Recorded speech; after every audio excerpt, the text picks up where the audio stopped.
मुसलमान तुम्हारा परचम नहीं चूम सकता, हार सकता है। इन सबको मार डालो।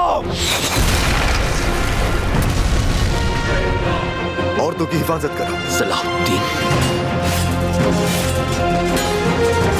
फौज आने वाली है, हौसला मत हारना। हमें दमिश्क पर फौरन हमला करना है, वो इंतजार कर रहे हैं हमारा। फौज कहाँ है? सलाहुद्दीन फौज क्यों नहीं आए? जरूर कोई रुकावट आ गई होगी। कहाँ भागे जा रहे हो सलाहुद्दीन?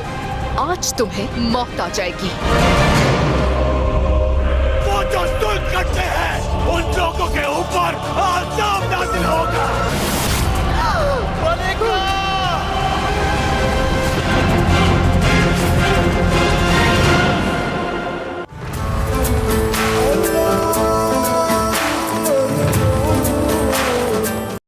दोस्तों, ये सलाहुद्दीन अयूबी के ड्रामा नंबर 84 का प्रोमो है।